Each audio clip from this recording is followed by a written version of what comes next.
Poézia pre mňa znamená veľa. Už je to niekoľko rokov, čo som do rúk chytil svoju prvú zbierku. Bolo to Jana Smreka.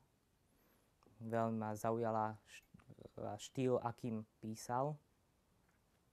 Viazaný verš sa stal pre mňa veľmi obľúbeným a odvtedy som začal vlastne čítať aj zbierky, ktoré boli tiež písané viazaným veršom, napríklad od Milana Rufusa, alebo najobľúbenejší autor je Miroslav Válek. Neboľ ma. Nechala okno do Korán, strácam ju v chladnom dychu slov.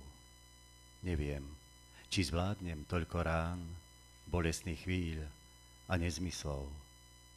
V zrkadle hľadám tvoju tvár, odpíjam nádej z pohára. Bola si pre mňa ako dar, pomaly v srdci doháraš. Dotyky miznú v spomienkach, závažia mojich ťažkých dní.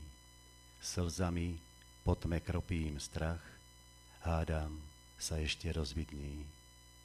Neboľ ma svojím pohľadom, dlho sa učím zabúdať. Život, čo patril len nám dvom, do prázdnej skrinky ticho vráť.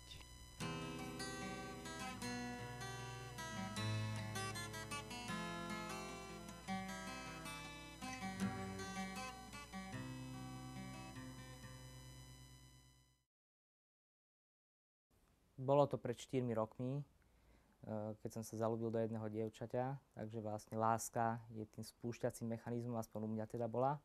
A keď sa k tomu vlastne pripoja nejaké iné esencie, ako sú nejaký smútok alebo nešťastná láska trebárs, tak sa potom tie verše oveľa ľahšie píšu a píšu sa vlastne sami. Tulák.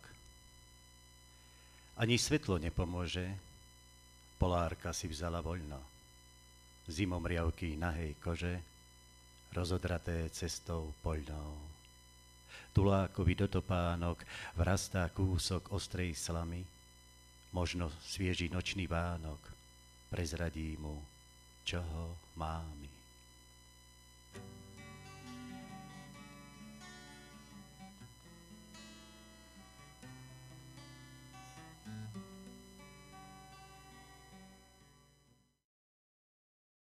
Treba si svoje prežiť, treba zažiť aj sklamania, aj radosti a potom to už tak príde. Keď má človek k tomu sklony a má rád literatúru, kopne ho múza, tak potom to už ide viac menej samé. Poézia je pre mňa ako najlepšia kamarátka.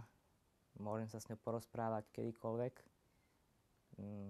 Či už jej zverím svoje tajomstvá, nálady, keď som smutný, alebo sa radujem a potom hneď mi ľahšie na duši. Dotyky zostanú.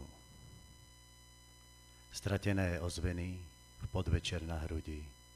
Všetko sa rozplynie skôr, než sa zobudím. Ticho sa odmlčí v krvavom brieždení. Chuť tvojich dotykov nikto však nezmení. Nežné pôrody. Odkedy si vážim bosky, nehádžem viac kôstky z broskýň tajne do vody. Schovávam ich do zbláznenia, nech sa všetky kôstky zmenia v nežné pôrody.